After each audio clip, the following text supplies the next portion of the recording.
Hi there, I'm Ben Pearce and welcome to the Tech World Human Skills Podcast. Every episode we talk through how to thrive in the tech world, not just survive. Now, if you want me to work with your team, just give me a shout. I love to help teams to be more influential, memorable and successful with their stakeholders. Head over to www.techworldhumanskills.com to book a chat.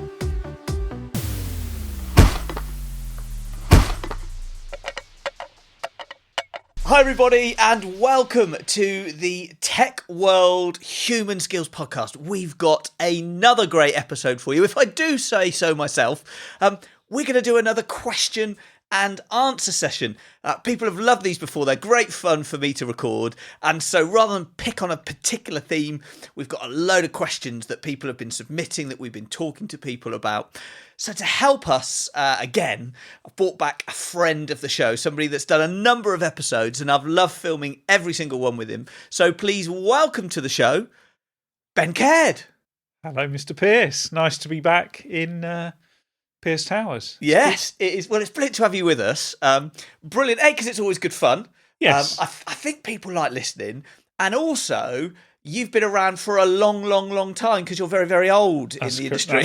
That's absolutely. That's why I've got my hair shorter, so you can't see the grey so much. So, yes, seasoned. I think the word is. Yeah, and so that means hopefully we're going to be able to share some insight, answer some questions, share some of our industry experience, and hopefully, as well as have a bit of fun, learn something useful today. So that's the plan for the day. Sounds good.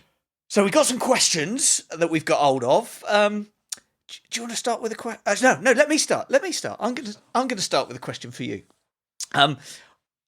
Let's start talking about leadership and leadership in the tech world. So the question I'd love to ask, because I see this, on LinkedIn all the time, is around this idea of authentic leadership. So I wonder, can I ask you, what is authentic leadership and what does it mean to you? It's a very good question. I think authentic as a word, or authentic leadership, was probably more used. I think these things go in peaks and troughs, don't they? So I think it was a bit of a buzz term in the past, but I quite like it overall. So what does it mean? I think it means being true to yourself. But again, that's a little bit fluffy in and of itself. It's tricky, I would say, because being seasoned as I am, I think it's the more you do and the more you experience and the more you, if you like, develop your craft, with that sort of self-awareness and confidence, you're much more comfortable in your skin and you're able to be yourself. I think if I try and make it a bit practical, as a leader, you have to do hard stuff, right? And that can be, it's relatively topical, but can be budgets are tight. You've got to, manage costs. You've got to do, I've been involved in sort of redundancy things in multiple companies over the years, those types of things. And I think the very simplistic way to talk about authentic is, can you look yourself in the mirror at the end of the day and go, I did that in my value set, right? And so sometimes that can be having really direct upfront conversations with people. Sometimes you can't do that because it's not always appropriate to if you're in a business and you're managing sort of a big change program. But are you doing everything within your value set and trying to do the right thing by the people and the business? And I think it's just being able to balance that. And I think the more you do these things, the more you sort of learn. There's the science, isn't there? And then there's like how you apply it to how you go about managing and leading people. Yeah, I mean, so when I sort of think about it, there is this. I've seen teams before where there is a leader, and then all the people that work for them are like fake plastic versions of that leader.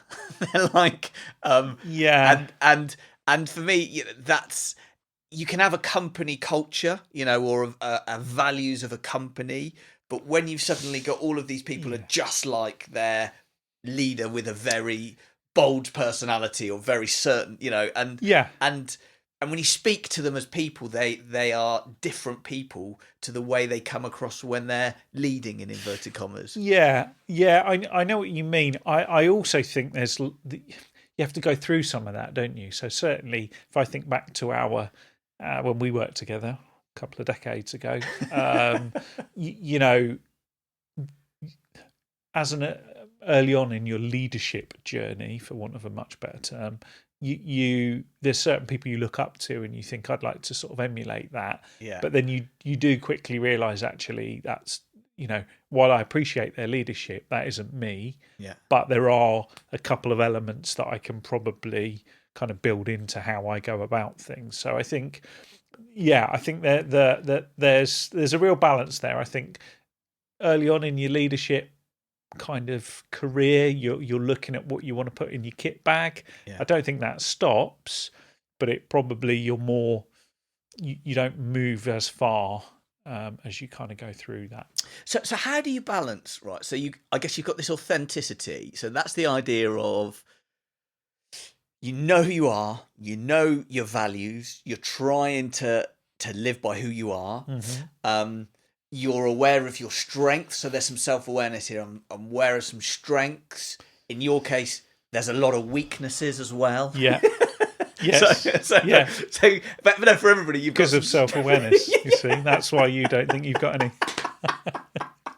I have no self-awareness. That's why I know I have no weaknesses. But so everybody's got their value set. They've got their strengths. They've got their equal weaknesses and all of that kind of stuff. So how do you balance that, though, with developing skill and being able to adapt yourself to different situations? So, like, if you're somebody that likes having fun, or has got a good sense of humour, yes, right? If we think about self-awareness, you haven't got one of those. Yeah, no, so, I've read about that, and it sounds like a great thing. So, if you've got somebody that has got a particular style, but now you find yourself in a very different situation. So let me say, you talked about redundancy. So let's say you've got to have a really difficult conversation. Yes. Or you're working with a customer and you've got to give the customer some really bad news. How do you be authentic and true to yourself and adapt with skill to the situation that you're in? So when are you just yourself and when are you adapting and changing your style? Yeah. Okay. There's a few questions in there. So my default style in a trusted environment is I always think about how much energy you give people, and I think as a leader, I like to think my brand is that I get stuff done, but actually I'm enjoyable to work with. Now, might come back to the self-awareness, right? But we spend a lot of time working, and it's important to try and enjoy that. So I will be light-hearted. I'll try and kind of break the ice. I'll do certain things like that, right? I'll give you 2 or 3 examples where I might want to bring that in. Okay. So if I'm making a first impression, so if I've got people I work with all the time, they hopefully know that I get stuff done and I'm very serious about what I do, but we can enjoy each other's company, right? So in that environment, high trust, proven capability as well, good brand, we can be a little bit more informal, can't we? And I can be a lot closer to the Ben that you might see outside of work, right? Yeah. Much, much closer, actually. Yeah. Almost exactly the same. If I've got to go and do some kind of redundancy or performance management process, actually, and we've all heard about the sandwich, right? You're great, but I need this, but you're great. Yeah. It's not appropriate, and actually you're doing people a disservice, right? So in that instance, actually it's helpful that that I'm generally positive. So when I sit down with somebody and I'm more serious, they realise that they'll tune in, they'll probably listen more, and you can have more of an impactful conversation. Yeah. And in my experience, landing a message as soon as possible is important. Yeah. So reining that back in, I still think I'm authentically me, but from a values point of view, I really need them to understand that I'm delivering some bad news or something's got to change or whatever it might be. Does that make some sense? And it does. It's that, so if we take humour as an example, that's a facet of you. It's not all you are. You've got. It's like my mind's just gone to Shrek. Is it Shrek like an ogre's like onions? And I remember Shrek and Donkey having a conversation about. You've got grow up. But yeah, and so you're showing different aspects of your authenticity. Yes, I think so. And also being self-aware and going, and actually, this is what I need to. This is the skill set I need to pull through here. Because it's really easy to say values, and what does that really mean? But I hopefully that gives an example. Like it's my values tell me it's important to be really direct with people and have very straight, serious conversations. But my values also say, where it's appropriate, let's enjoy our time together and make it a place. In my experience, if you've got high trust and a bit of humour, people really give a hell of a lot more. Like there's a business benefit. That's not directly why I would do it necessarily. Yeah. But the business benefit is people really feel part of something. Yeah. And you can. It's great. Driving. You also get a lot more. The challenge with leadership is the bigger your job title, the less people tell you, and so by able to just bring the guard down a bit, your listening systems are better, and you can understand what's going on really. Yeah. Okay, interesting. So I think with sort of thinking, authenticity is actually a really powerful thing, but balancing that with developing skill, being self-aware, and adapting your style to the situation. That's not being inauthentic. That's just being a mature, good leader. I think so. Yeah. Brilliant. Should we move on? Shall I? I was going to ask you. So, there's various things on LinkedIn, right, and various themes and trends, and I guess it depends who you follow and what you look at, right? Yeah. But there's a lot about talking value. It seems at the moment. Okay. I wondered, what does that all mean? And what does it mean to you? And how do you think about talking value? So talking value is one of those words that can mean about a million things to a million different people. Yeah. And I do you know what? I talk to quite a lot of people about this, particularly when I'm working with folks that are more deeply technical, right? So when I'm speaking to folks that are more deeply technical, very often what they want to talk about is the features, the things, how things work, the nuts and bolts and all of that kind of stuff. And the thing is, that's not really valuable. That's not the value. That's kind of how you do it, what it is. And the challenge is, if you're not really into those nuts and bolts, they're a bit irrelevant to you. You don't really have the same passion as perhaps the other people. So being able to talk about the why, being able to talk about the value is really, really important. So what does that mean, the value? So what I think about is, why is this thing of import and of benefit to this person that I'm talking to? Yes. So that means that value is different to different people. Because a lot of people think talking value just means show me the dollars. But actually, that's not what talking value means. So let me give you some example. If, for example, I was talking to a senior business leader that was about to do their budget and wanted to know how much something was going to cost and what benefit it would give me, absolutely, I would want to talk to them in dollars. This is what it's going to cost you. This is the return on investment you're going to get. That's what value means. Yes. Or your currency of choice. Currency to be globally inclusive. Globally, could be euros, could be pounds, could be anything. Right. Yeah. So you've then also got, but let's say I was working with somebody whose day was full, right? They're working 10 hours a day. Absolutely slammed. They've not got any real budgetary control, but they are working hard. And I can come up with them to solve their problems so that it shaves off 2 hours a day from the things that they're doing. Yeah. That is value to them. They don't really maybe hold a budget. They care about their time. So the valuable thing for there is time. Yes. So I guess the point I'm driving at is, if you understand the people that you're trying to persuade and influence and convince, if you can empathise with them, if you can take their perspective and understand what's important to them and solve that for them, that is talking value. Yeah. to them. Now, you can then extend that a little bit because perhaps they then need to convince their leaders, or you need to go up the chain and up the chain. Mm-hmm. And it seems to me broadly, when you're talking to a business, everything ties back to three things. That's like, how do you generate more money and more revenue? Yep. How do you reduce the cost? Yes. And how do you reduce the risk? Yep.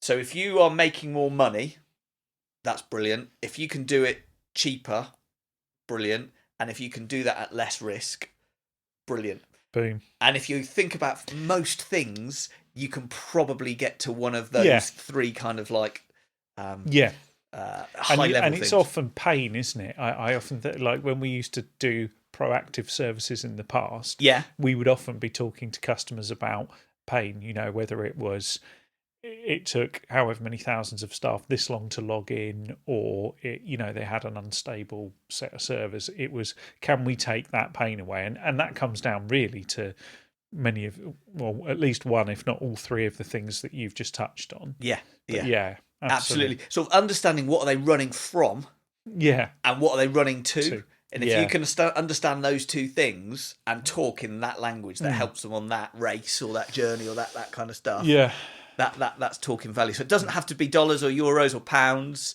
It needs to be something that is of value and of benefit and of import to the person that you're trying to influence. And it's so, I guess part of this as well is if I think about, or something, we've probably both been fairly heavily involved the last 10 years, but different cloud services and things. In the past it was, if we go back to our Microsoft days, it was Office has got all these features, whereas now actually it's about what things you consume, isn't it? Which comes back to value. Yeah. And it's kind of, how do you keep people sticky? Yeah. And paying for a monthly subscription that they if can they're turn not off using quickly. it. So it needs to be. I guess that's value. partly why value is because we can move around a lot more easily now with different things, can't we? So. Yeah. Great Interesting. Question. Well, let me ask you one. Okay. Let me just look at my question list. So it seems to me when I look in the press, there's a big resurgence of this like command and control leadership style. Yeah. Which felt like for the last number of years was on a decline and feels like it's on the resurgence again. What are your thoughts on that style?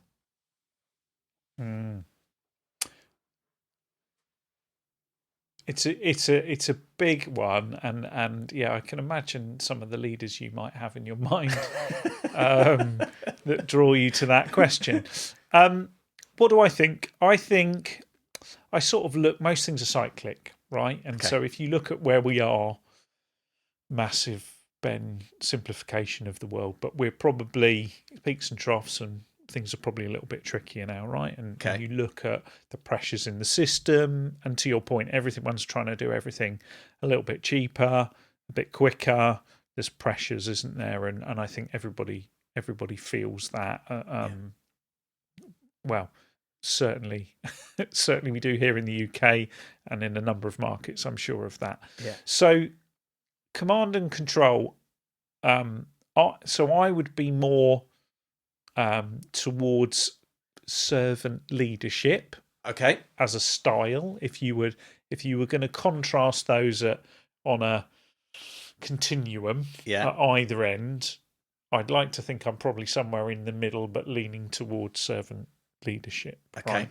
What does that kind of mean? I think that a bit like situational kind of leadership, there's a time and a place for different things. Okay. The challenge with command and control typically is that you can be going a bit quickly and not including people along the way. So if we lean that towards, let's say, change management. So as a leader, generally speaking, you're trying to, sometimes as a manager, you're managing a business as usual type team, right?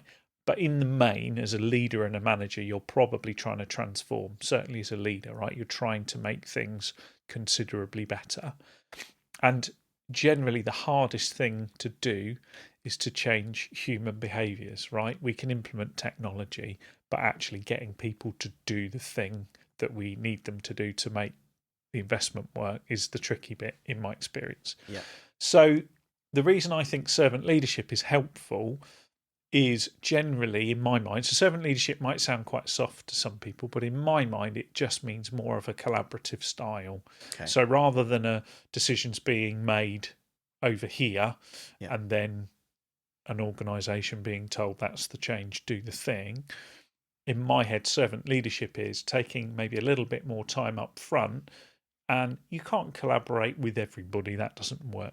But you can include people and you can have change agents in the business. I'm working on a change at the moment and we've got representation and we get feedback in and we try and include as much of that feedback as we can as we go. Is it perfect? No. But have we got representation and do we have regular meetings to solicit that feedback? So for me, command and control probably has a place based on, I think, where some of the global leaders probably you have in your mind when you ask that question. Maybe it's gone a bit far in those cases. But I think if you look, you tend to see, I think, a bit more command and control when we're in the tough times. Okay. And I think in the, because you're looking at short term, we need to make course corrections. We need to keep the wheels on the thing. We need to drive the business forward. And I think you can be a little bit longer term when things are back on the up. And that's where you can be a bit more collaborative. And that's where I think that servant leadership, I think that's the difference between effectiveness and efficiency. Okay. I've been involved in, as I'm sure we have, loads of programs where we optimise that thing, and yet things didn't get better, and that's because you're making the input and the output looks optimised, but actually there's a load of the other things that aren't. And I think probably diving around that a bit, generally speaking, when you're driving change, if you can go a little bit slower up front, you can get more people pointing in the same direction and really drive the value of the change. And it's therefore more effective.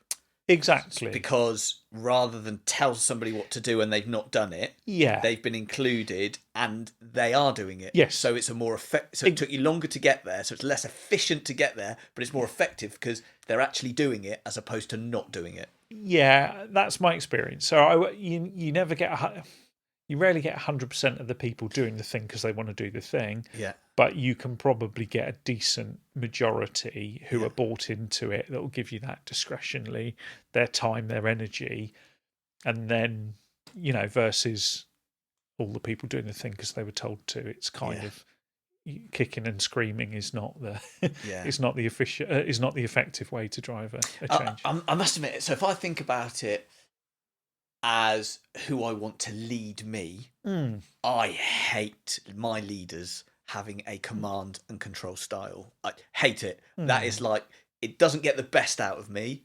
It doesn't use any of the experience and value that I bring. It's basically me executing the thing that they think is right. Yeah.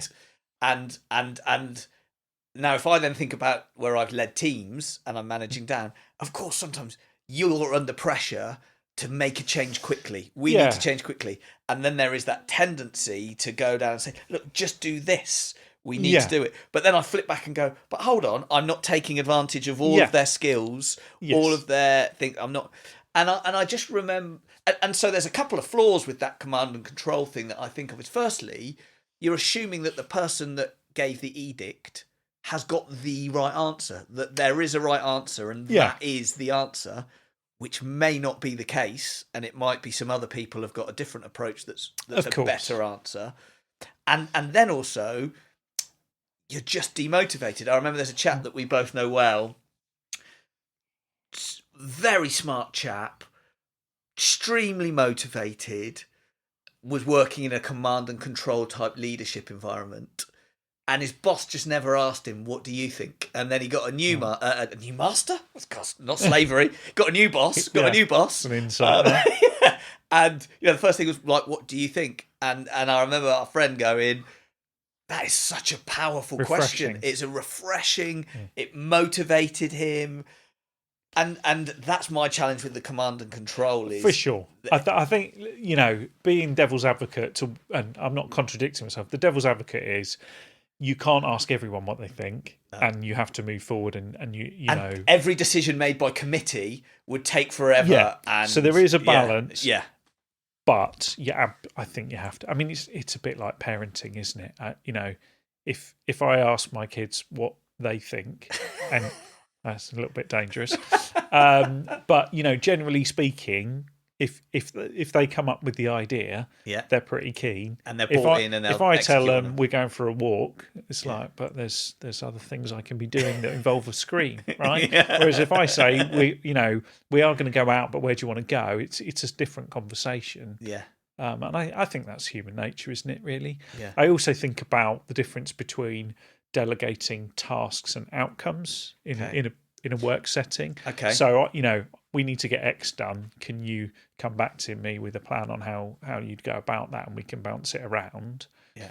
Is very different to these are the 3 things I need you to do by Friday. Yeah. Do you know what I mean? Yeah. And it can be slower. And then the worst thing is when there's the fake empowerment, right? Yeah. Here's an outcome, and then they come back with an outcome.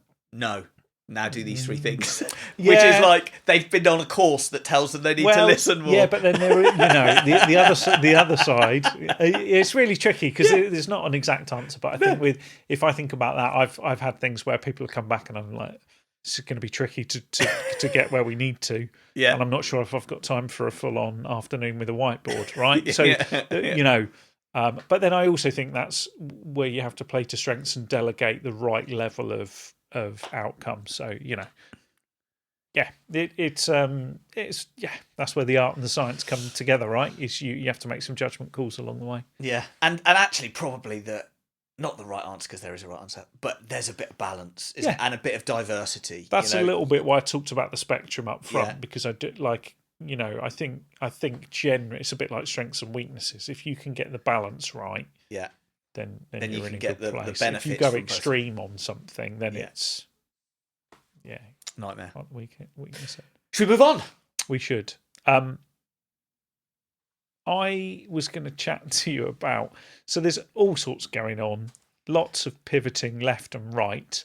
Okay. And it seems to me that being able to, I would say, juggle, being able to adapt is quite important.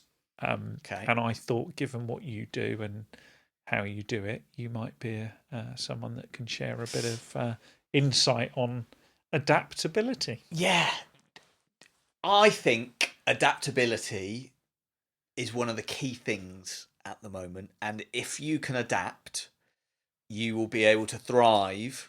And if you struggle to adapt, it's going to be a really tough time. So, and things that make me think that, let's just take the rise of AI, right? Suddenly the way that lots of people do their day job is just changing, and whether you're, most people are starting to use it, I think, particularly in tech, but you just need to adapt. And if you can adapt and start to use this new tech, and it's always been like that in tech, if you can adapt to the new tech, then that's going to help you. So I think, firstly, that's an example. But secondly, I see things, like lots of redundancies, lots of reorgs, lots of changes happening.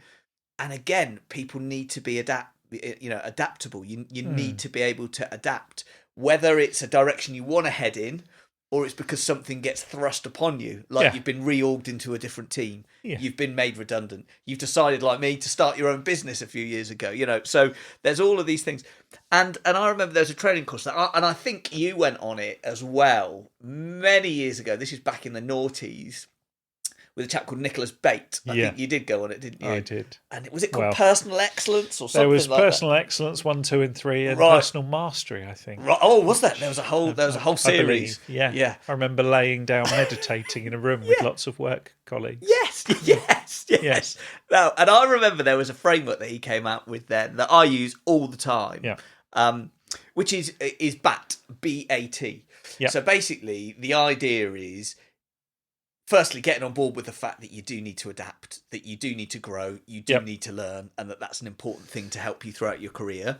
And then this BAT, so B stands for belief, Right. A stands for attention and T stands for technique. Right. So believe that you can make the change, give it some attention, some time, and learn some techniques that are going to make you be better at it. And if you put those three things together, it's really powerful. So if I think about it from starting my own business, so let's say, for example, very early on, I needed to create a video course that could help people. So the challenge I had was, there's some stuff in my brain that will help people. How do I structure that? Then how do I record it so that it's high quality? And how do I distribute that out? Basically the entire thing. How do I run the entire business? Because I had no idea. And I applied back to all of those things. So if I take, like, say, videoing or something like that. So how do we record a high quality video or a podcast or anything like that? Well, firstly, I've got to believe I can do it, and that gives me a bit of motivation to get up and do it. I've got to give it some time. That's what a lot of people don't do, is then say, right, it's going to take me time to learn, and I need time to practice and to how to pull it all together. So you need that time element, and that's where a lot of people stop. But then the other thing is technique. How do you do it so that you're not reinventing the wheel and you're learning and standing on the shoulders of giants? And so that was what I did. I found the people that were there on YouTube, the people that were already doing this type of stuff, to learn the techniques from them, so that then I could do it a lot quicker and get a lot better a lot quicker. And mentors and people to talk to. And so then it's something now I apply to everything, and I have to adapt quite quickly because I'm running my own business. As the trends change, as customer requirements change, as the world is changing, one of the great things about being in a small business is you can adapt really quickly, and it's not like turning an oil tanker like a big corporate. Well, on the flip side, it can be overwhelming because you're constantly having to adapt. So I just keep going, it's back. Where do I need to adapt and learn? Right, can I do this? Yes, I believe I can. Right, I need to ring fence some time to do it. And now, who the people I trust to teach me, or books to read, or YouTube to watch, or whatever it is that's going to give me the skill set. Pop it all together. Boom. And you see this high quality podcast before you. Yeah, I think if you keep going, you'll get there. I'll get a listener one day. Yeah, could happen. It could happen. What about you? Because you did that personal excellence course. Yeah. Have you ever used that sort of technique? That particular chap actually, incredible, and he's got a book, Life Compass, as well, which I think we've chatted about in the past. But great book. Bat I use today. In fact, so I've had a bad back for a few months, and so I haven't been able to go to the gym as I was, and so I thought, well, swimming is probably the answer. But although I can swim fine, I'm not brilliant at it, and I don't therefore enjoy it too much. So I decided that wasn't good enough, and also my 11-year-old can outswim me. So that's so when you said I could swim, you kind of additional motivation there. You cannot drown. Was the state you were in? So I do believe I can get better. I guess to use the thing, attention. So I go to where I am a member of the gym. I go swimming there, but I've been having a half an hour lesson each week where somebody can sort of tell me, and then I've been watching a couple of YouTube videos on, technique, arms, legs, breathing, basically, different strokes, and weirdly enough, if you have a lesson and you then go and swim for half an hour 3 times a week, you get better within a period of weeks. So, and I'll just keep cranking away and getting a bit better until I'm then just swim without the lessons, I guess. Yeah. But it just means I can get out and do some stuff, right, that's lower impact and helps you out. Keeps me, keeps the mind learning as well. I think that's the other thing is you can learn, and actually it's not not very interesting, but it was a 60-second length, and I can do a sort of 52-second length now, and that's 8 seconds, shaving that off the way how my mind works, right? I like a number and I like to see an improvement. So there's just things like that really help. If you can learn the technique and then see an impact, it's quite motivating. Yeah. So love it. I've got a question for you. Uh-oh. As I've said, and I'm not being all doom and gloom, but it feels like the tech world's going through a bit of a tough period at the moment. lots of change, lots of things happening. Mm-hmm. You see a lot of stories on LinkedIn as well, or speaking to colleagues that have perhaps lost jobs, struggling to find new ones. Or, lots a bit of of that going on. Quite a lot of that going on. Yeah. I want to talk about resilience. Yeah. Because resistance is futile. Resistance is futile. Resilience is important. Resilience is important. So, how do you build your resilience? Good. It's a broad one. Let me give you a couple of thoughts. So, actually, the swimming is an element to it. So, I suppose I've had different things go on in life. Other people have had harder lives. There's different things that happen, and it'll be different for everybody, right? For me, sleep is one of the critical elements, I think. Okay. When you don't have sleep, everything's hard, right? So I've had a problem with I've got a disc with a bit of a bulge at L3, and so I've had 3 months where I've not really been able to sleep very well, and the world just gets a little bit. Hopefully it comes across. I'm quite a positive chap, more of a can-do. How do we get stuff done in personal and professional life? And it's just been, those few months have been a bit tricky. It didn't help that it was over winter as well, and the doom and gloom of the British winter. But it's been a bit tricky. So I think just if you don't sleep, it's difficult to concentrate. It's difficult to focus for any period of time. Procrastination, and just generally maybe a half empty glass rather than a half full. So for me, it was working on what things can I do that are just the right things to do that will make me feel a little bit better, right? And so some of that is the very specific things. One is swimming that we've just touched on. Yeah. So one is there some kind of exercise I can do that's low impact? The other thing I could do is walk, and actually walking is very good for bad backs. Staying still is not. Yeah. So again, I've been walking a lot. I've got a dog, a pup that helps get me out of the house, and then a bit of yoga. So I do 15 minutes a day. I've got a happy back challenge thing that I do, and so resilience is probably different for different people, but if you break it down to sort of fundamentals, I would say, from my experience, if you move about a bit, if you drink some water, if you can try and get your sleep to be a little bit better, those are a couple of fundamental things that will help you be resilient. Yeah. And then I think it becomes a bit less of a generic answer after that, because it sort of depends what you need to be resilient. But one of the other things that sort of come out as you were talking about there was you found some kind of way forward and kept doing it. So whereas your life before was, right, I'm going to do a lot of the gym and that kind of stuff, and that is how I help keep my mental fitness going, is by I'm working out and doing that. Yeah. That was then taken away from you. Yeah. So it took away A, your exercise, and B, your ability to recover, and my routine, which was the tricky bit, actually. So when you have your routine, all those legs get taken off of you. Yeah.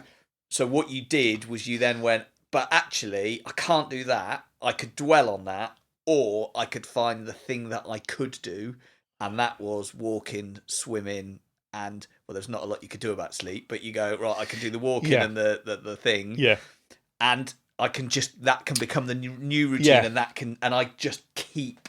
There's something about persistence there as well. And there is, and I couldn't, apart from some very good pain-killing drugs, right? There's a limited amount you can do to stop the back pain waking you up, right? Yeah. But actually, some real simple things. If you don't drink any alcohol, when you are sleeping, it's better quality. Yeah.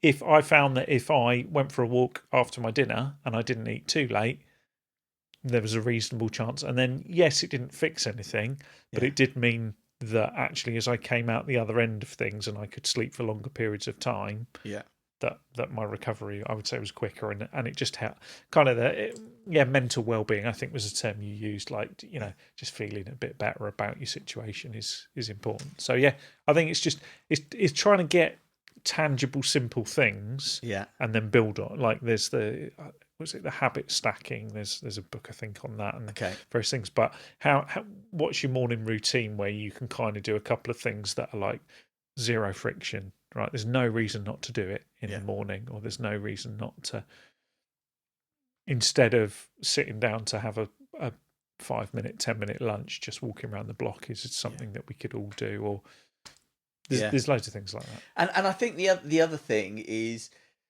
and you touched on it earlier, life's a bit cyclical, and life's got highs and lows, hasn't it? And it's understanding, actually, maybe I'm in a bit of a low at the moment, but that's okay, because there will be brighter times.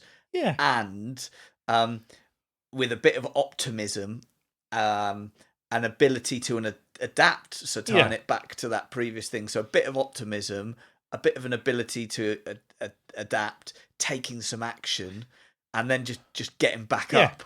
I mean, I found that, thankfully, my back is fine. But with running the business, there is you get a lot of no's and a lot of knockbacks, and a lot of things don't go the way you want them to go. And it's okay to have an emotional reaction to that and go, bugger. Or words to that effect. Words to that effect. And then go, okay, and now I'm going to get back up. I'm going to be optimistic again. I'm going to keep with the habit stacking. I'm going to keep with this. With the view that there will be brighter times, and I'm going to keep adapting and keep trying. I think so. I mean, I 100%. I think it's, I always have in my head, judge me on how I get back up. Okay. Not on. In fairness, my back is a really silly example. I've got some other darker examples, right? But like, we don't need to necessarily go. That have been much harder. Yeah. But I think we're talking principles here, which is why I used a relatively the world isn't going to end. I've got a bad back, and discs take a while to sort themselves out. But I think it's that.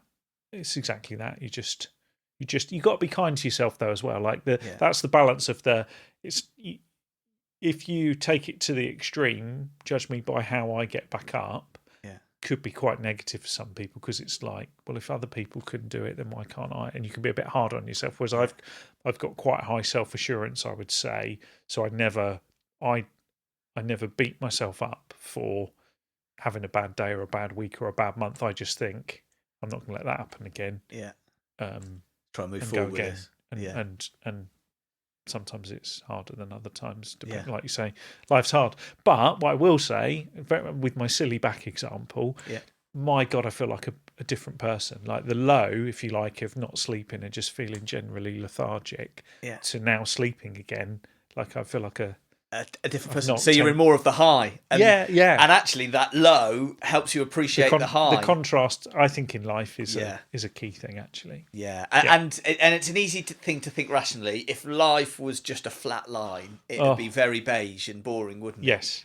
And so, of course, you need that amplitude, the lowness and the highness. Yeah. But when you're in the low, that can feel really low, and that's when you really need that resilience. And so there's the rational thought as opposed to the emotional reaction of what you can do about it. Yeah, and there's simple thing, I listen to a bit of Dr. Chatterjee. I won't go on too much of a tangent, right? But there's just some basics he talks about. It's like, in some instances, if people are low, like he'll prescribe go out with your friends, right? And actually, it's not that hard to ping a couple of, I've got a couple of different sort of social WhatsApp groups, and actually you're on one or two of them. It's easy enough to, it's not easy for everybody, but actually just knowing that spending time with people or doing something is important, I think, just to kind of balance the lower periods of time. So. Yeah. Well, do you know what? I'm just glancing at the clock. I think we are out of time. Hopefully everybody has enjoyed listening and to us talk. It's possible. It is conceivable. Yes. It is conceivable. So, final thing I just want to say is thank you so much for coming on. It's always good fun and really insightful and just a great conversation. So, just want to say thank you so much for joining us on the show. Cheers, mate. Well, there we go. Thanks for listening. Remember, if the podcast is not enough for you and you want weekly tips delivered straight to your inbox, sign up for the Elevated You newsletter. Head over to www.techworldhumanskills.com to sign up. Oh, and can you do me a favour? Could you subscribe to the podcast and rate the show? It really helps spread the word.